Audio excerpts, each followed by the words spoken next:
Bismillahirrahmanirrahim. Assalamualaikum warahmatullahi wabarakatuh. Selamat datang di kuliah Farmakoekonomi pertemuan ke-14 atau terakhir dengan judul International Perspective of Pharmacoeconomics bersama saya Apoteker Cynthia. Referensi yang bisa teman-teman baca dari bukunya Anne Mills dengan judul Ekonomi Kesehatan, kemudian panduan atau pedoman dari Kemenkes RI tahun 2013 dengan judul Pedoman Penerapan Kajian Farmakoekonomi, dan bisa membaca dari e-booknya Raskati L 2013 dengan judul Essential of Pharmacoeconomics Second Edition Philadelphia Lippincott Williams and Wilkins. Outline yang akan kita bahas ada dua. Yang pertama, beban biaya pelayanan kesehatan. Yang kedua adalah penerapan farmakoekonomi di berbagai negara. Baik, kita bahas yang pertama dulu terkait beban biaya pelayanan kesehatan. Masalah pembiayaan sektor kesehatan, ya, diharapkan terjadinya peningkatan derajat kesehatan masyarakat yang setinggi-tingginya. Tetapi sampai saat ini, khususnya di Indonesia, masih terbelit berbagai masalah di bidang kesehatan.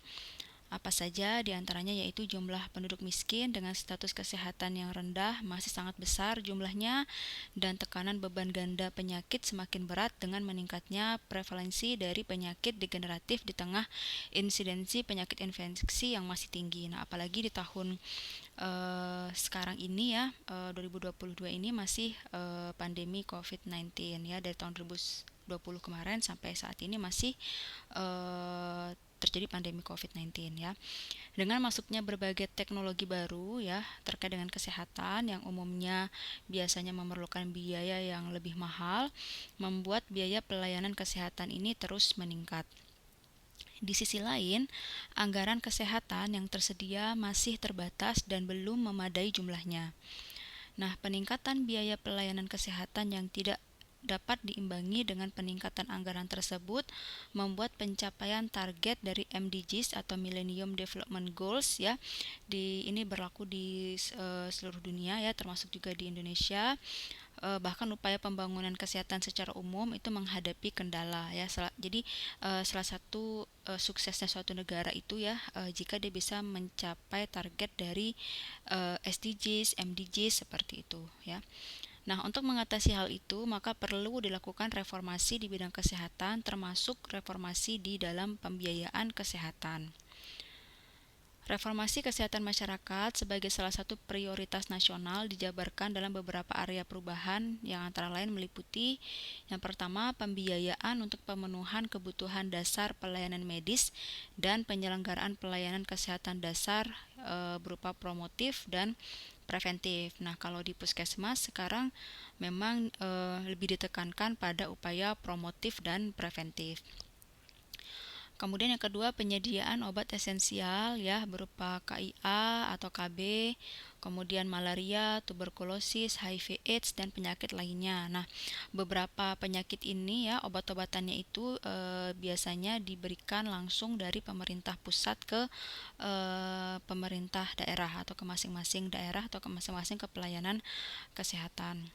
Kemudian serta penyediaan sumber daya kesehatan ya, termasuk juga tenaga kesehatannya untuk pelayanan kesehatan dasar. Nah, titik tolak reformasi kesehatan yang dilakukan secara terpadu tersebut adalah untuk meniadakan atau setidaknya mempersempit disparitas atau kesenjangan derajat kesehatan di antara berbagai kelompok masyarakat. Harapannya semuanya sama-sama tinggi derajat kesehatannya. Untuk itu perlu dilakukan upaya peningkatan efisiensi guna mencapai efektivitas biaya atau cost effectiveness yang setinggi mungkin, yang ditunjukkan dengan perolehan outcome terbaik dengan biaya yang terendah ya. Seperti sudah sering kita bahas, outcome ini adalah hasil dari terapinya atau hasil dari intervensinya ya, bisa berupa data klinis ya, bisa berupa keberhasilan suatu program. Nah, guna mencapai outcome terbaik dengan biaya yang terendah tadi ya, perlu digunakan kaidah farmakoekonomi.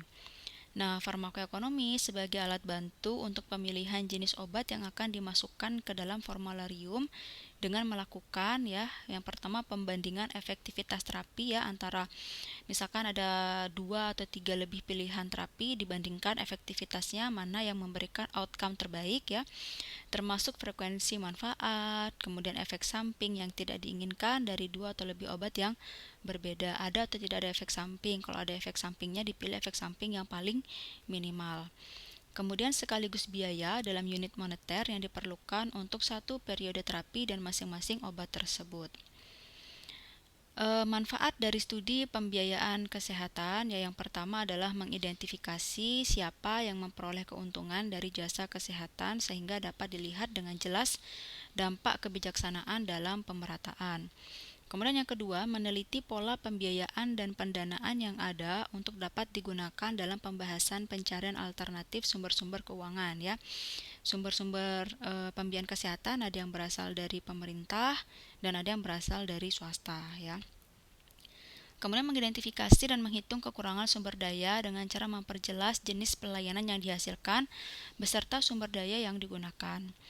Kemudian yang keempat, meningkatkan koordinasi antara pendonor dengan pusat pengeluaran. Ya, pendonor nih dari mana nih sumber pembiayaannya ya. Kemudian memungkinkan melakukan perbandingan antar negara mengenai pola pembiayaan dan pendanaan di sektor kesehatan. Ya, Indonesia sendiri juga banyak belajar dari negara-negara lain ya. Nah, kemudian yang kedua, bagaimana penerapan farmakoekonomi di berbagai negara ya. Studi farmakoekonomi ini mulai muncul pada era 70-an di negara-negara barat tetapi masih belum menggunakan istilah farmakoekonomi ya. Masih istilahnya umum ya, health economic gitu ya. Kemudian pada tahun 80-an ya terminologi farmakoekonomi pertama kali digunakan tepatnya pada tahun 86 dalam pertemuan farmasis di Toronto, Kanada ya. Sebenarnya mungkin sudah pernah dibahas juga sebelumnya, farmakoekonomi ini bagian dari ilmu ekonomi kesehatan ya yang termasuk dalam health technology assessment ya. Hal itu berkembang pada tahun-tahun berikutnya seperti berdirinya International Society for Pharmacoeconomics and Outcome Research atau disingkat dengan ISPOR pada tahun 95 dan diikuti berdirinya organisasi-organisasi lain setelahnya yang sejenis ya.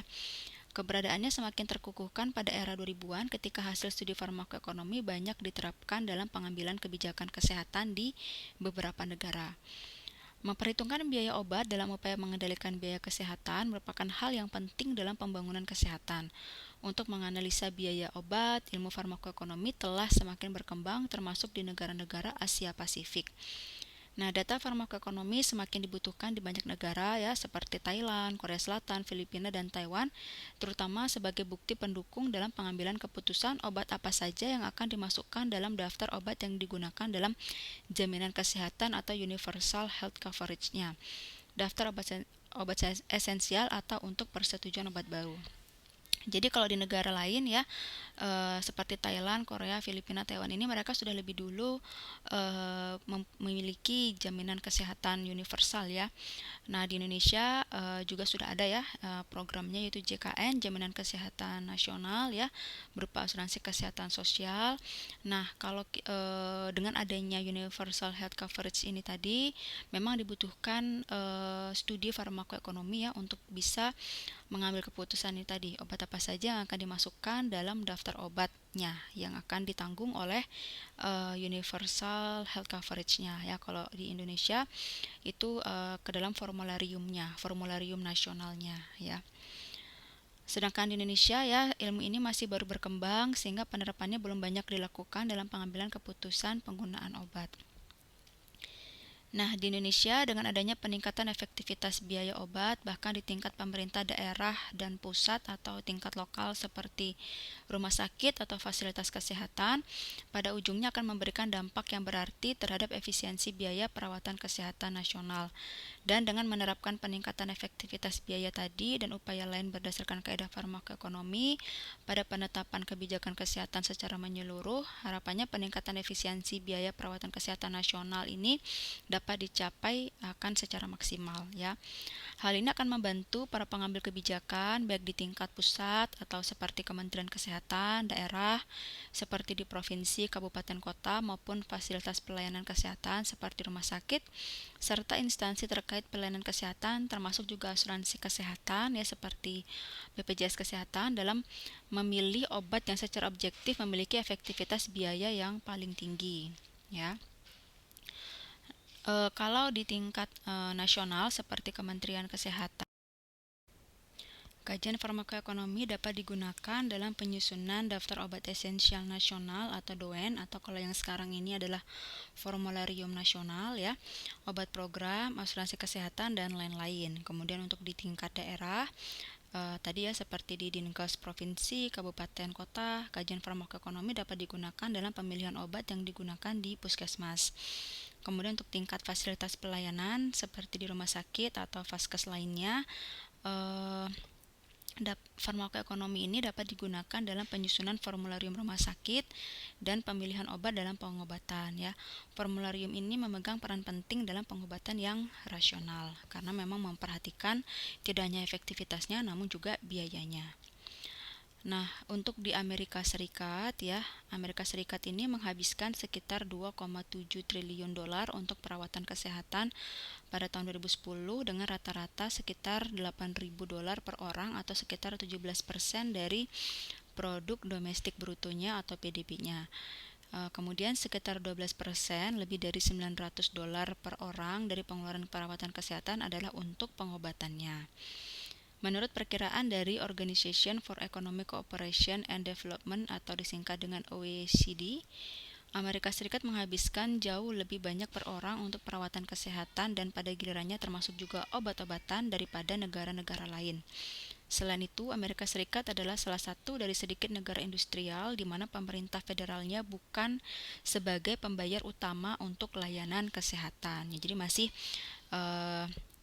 50-50 ya antara pemerintah dengan dibayar sendiri oleh masyarakatnya ya, termasuk juga asuransi kesehatan swastanya ya. Meskipun Amerika Serikat membelanjakan lebih banyak per kapita untuk perawatan kesehatan dan obat-obatan daripada negara lain dimanapun, pemerintah federal secara umum tidak menetapkan tarif penggantian atau reimbursement atau memberikan daftar formularium nasional untuk produk farmasi.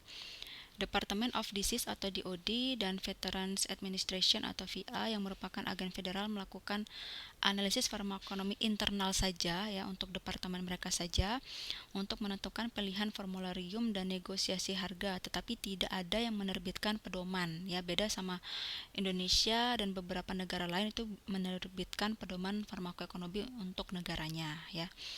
Selain itu, Organisasi Academy of Managed Care Pharmacy atau AMCP telah menerbitkan format untuk pengajuan formularium yang dapat diadaptasi oleh perusahaan asuransi swasta dan organisasi perawatan terkelola yang ada di Amerika Serikat. Ada pengajuan formulariumnya tapi mereka tidak menerbitkan pedoman ya.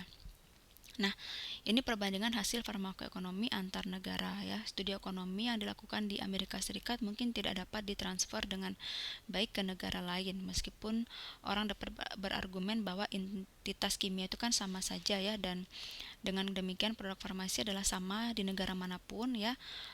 Entitas kimianya sama, faktor lain ikut berperan yang membatasi generalisasi hasil dari analisis farmakoekonomi. Kalau kita mau mengeneralisasikan itu bisa menjadi terbatas ya, karena misalnya adanya program imunisasi atau screening lebih hemat biaya di negara-negara dengan insiden penyakit yang lebih tinggi. Misalkan pada suatu negara dia insiden penyakit yang membutuhkan imunisasi lebih tinggi, tentunya program imunisasi itu akan lebih hemat biaya di negara tersebut gitu maksudnya ya. Kemudian ketersediaan atau ketiadaan akses tepat waktu ke pelayanan medis dapat mengubah pengambil keputusan. Misalnya jika endoskopi gastrointestinal yang digunakan untuk mendeteksi tukar lambung tertunda atau tidak tersedia di wilayah atau di suatu vaskes gitu ya, dokter dapat meresepkan obat untuk mengobati tukar lambung tapi tanpa mengkonfirmasi dengan endoskopi gastrointestinal bahwa pasien itu benar-benar menderita tukar lambung seperti itu.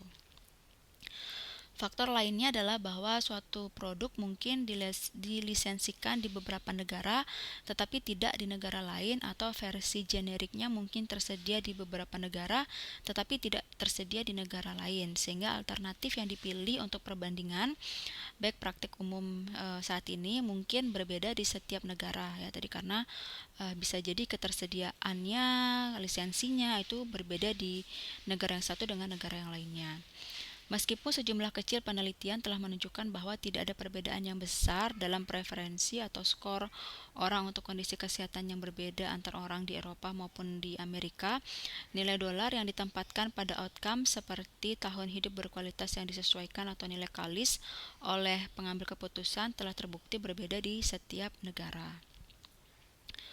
Nah, bagaimana dengan sejarah pengembangan pedoman farmakoekonomi? Pemerintah yang membiayai sebagian besar perawatan kesehatan di negaranya secara khusus termotivasi untuk mengekstraksi nilai sebagai imbalan atas pengeluaran perawatan kesehatan yang telah dia keluarkan gitu ya. Ini dapat dicapai dengan menambahkan tingkat kontrol lain yang mungkin mencakup negosiasi harga, penetapan harga, atau manajemen dari formularium nasionalnya.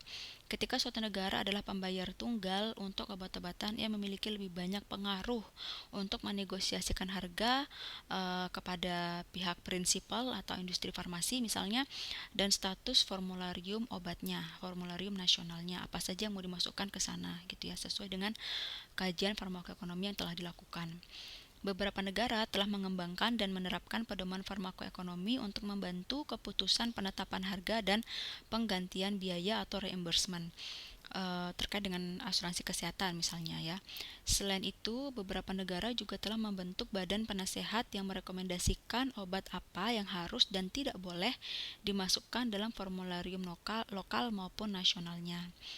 Nah, pedoman farmakoekonomi ini adalah seperangkat aturan yang menguraikan persyaratan dan informasi yang dibutuhkan dari produsen yang menginginkan produk mereka dipertimbangkan untuk dimasukkan ke dalam tadi misalnya contohnya formularium misalnya ya. Jumlah negara yang telah menerapkan pedoman serta aturan khusus yang terkandung dalam pedoman tersebut sering berubah. Beberapa dari pedoman tersebut bersifat wajib dan yang lainnya bersifat sukarela ya.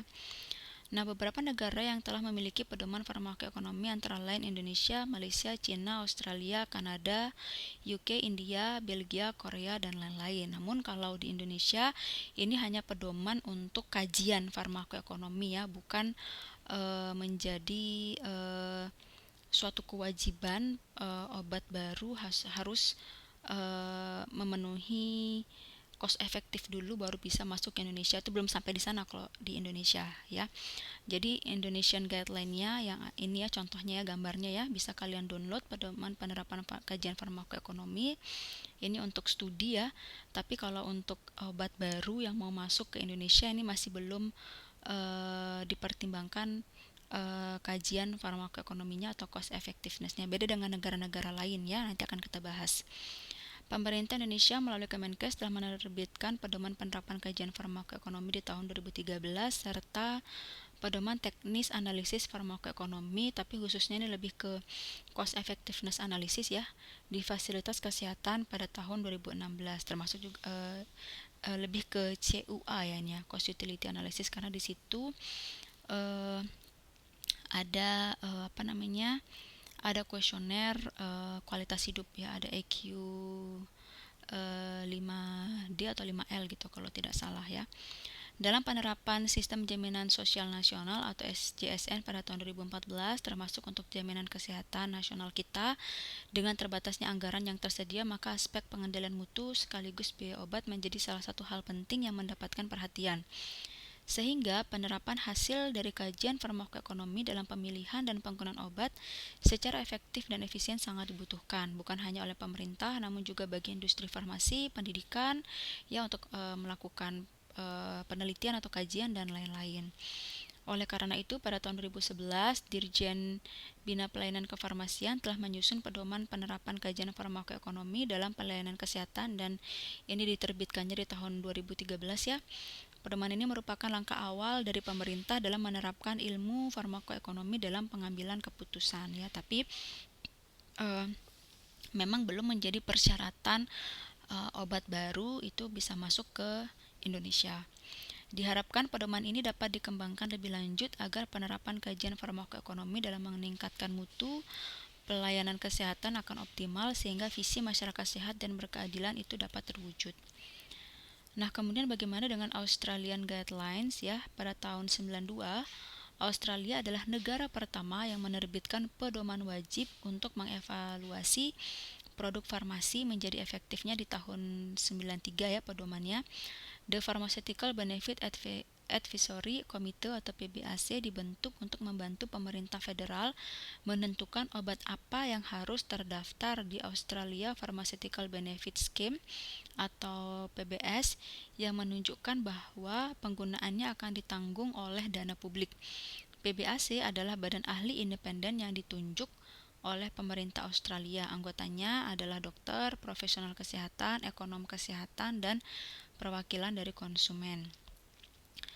Nah, kalau di Australia ya, produsen farmasi itu harus memberikan justifikasi farmakoekonomi untuk memasukkan obatnya ya, obat dari si produsen tadi ke dalam formularium obat nasional yang ada di Australia dan dengan demikian maka obat-obatan tersebut akan ditanggung penggunaannya oleh si pasien itu akan ketika menggunakan obatnya itu akan ditanggung gitu maksudnya ya.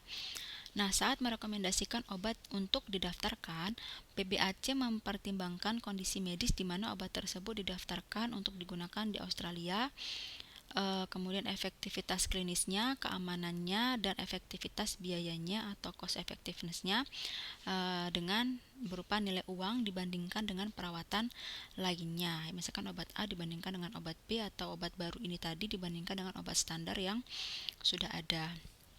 Nah, produsen farmasi tadi yang ingin mendaftarkan produknya di PBS ya, Pharmaceutical Benefit Scheme tadi, atau mengubah daftar produknya saat ini, misalnya mengubah harga atau mau mengubah indikasi penggunaan, maka harus menyerahkan data farmakoekonominya lagi ke PBAC ya. Tentunya yang terbaru ya. PBAC dapat merekomendasikan agar obat dicantumkan atau daftarnya diubah atau memutuskan bahwa obat itu tidak boleh dicantumkan atau diubah atau menunda keputusannya sampai lebih banyak informasi terkait dengan kajian-kajian farmakoekonominya sehingga dapat diterima seperti itu.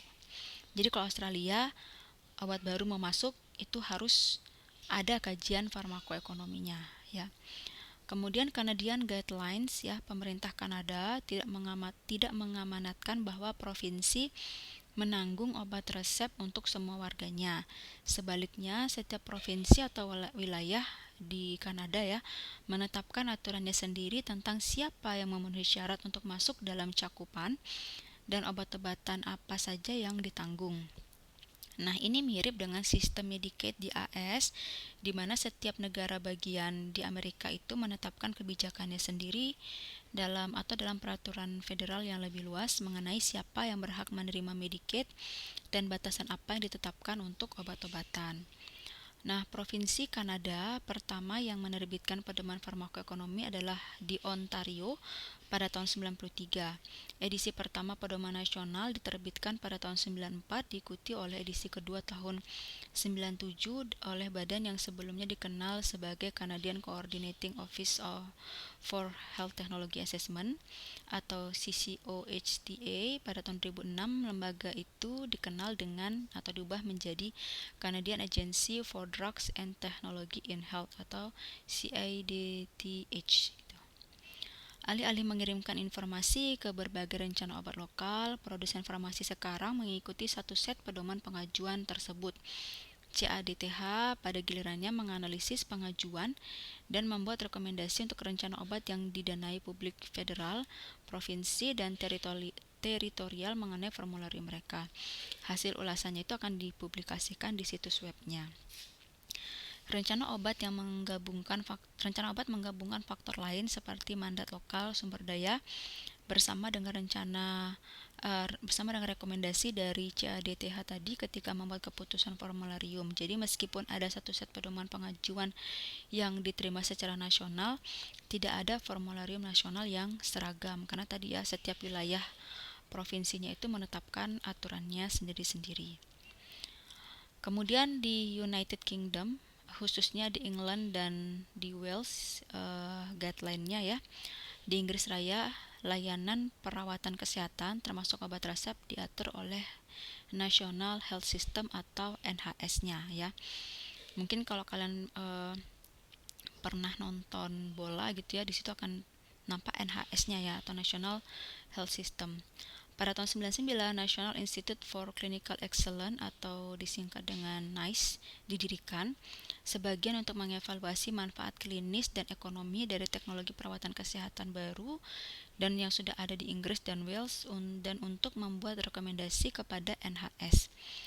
Panduan tentang teknologi perawatan kesehatan termasuk obat-obatan dikembangkan oleh berbagai badan penasihat independen yang terdiri dari staf NHS, profesional perawatan kesehatan, pasien, kelompok advokasi, industri, dan akademisi.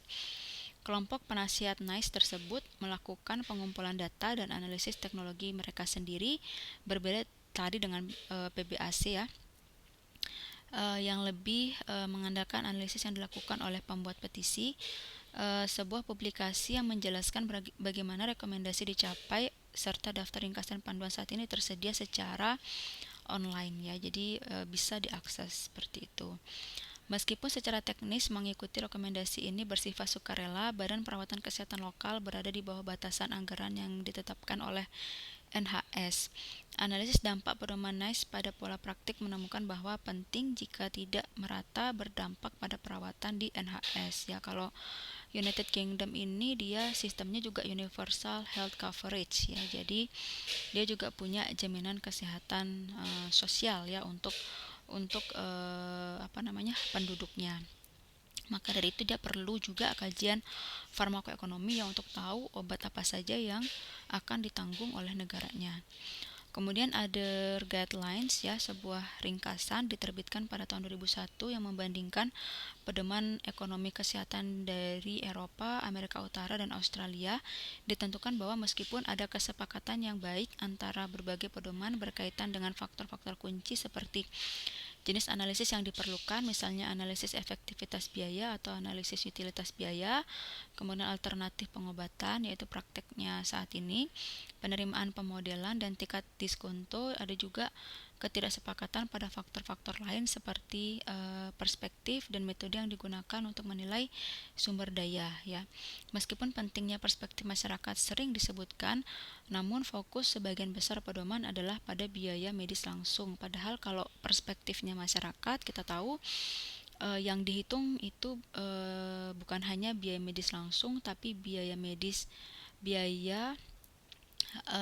langsung non medis juga bisa dihitung, termasuk biaya tidak langsung juga bisa dihitung dari perspektif masyarakat.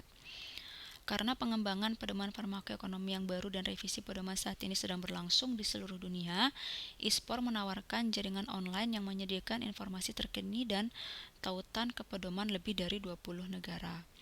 Ketika ISPOR mengembangkan kerangka kerja ini, mereka menggunakan definisi berikut untuk menentukan ringkasan pedoman apa yang disertakan dalam grid, yaitu pedoman farmakoekonomi dapat digunakan sebagai acuan penyusunan studi untuk dimasukkan dalam permohonan penggantian biaya atau reimbursement, panduan desain dan pelaksanaan studi pada penelitian misalnya, atau template evaluasi laporan studi ekonomi.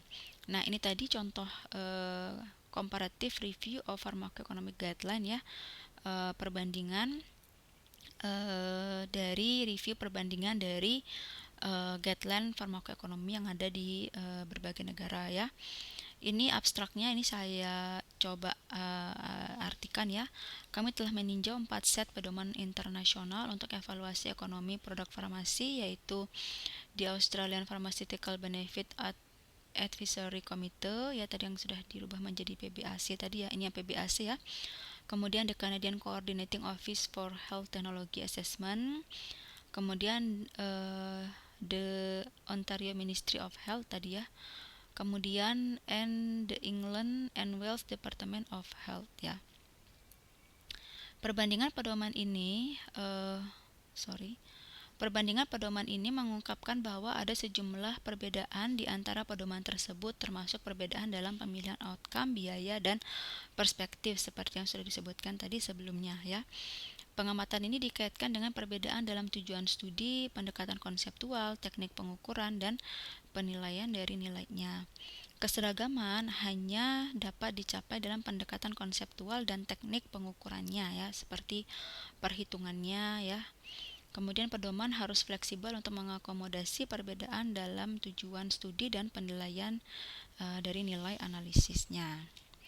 Baik, mungkin itu saja ya pembahasan terkait dengan international perspektif terkait dengan farmakoekonomi. Terima kasih banyak atas perhatiannya. Wassalamualaikum warahmatullahi wabarakatuh.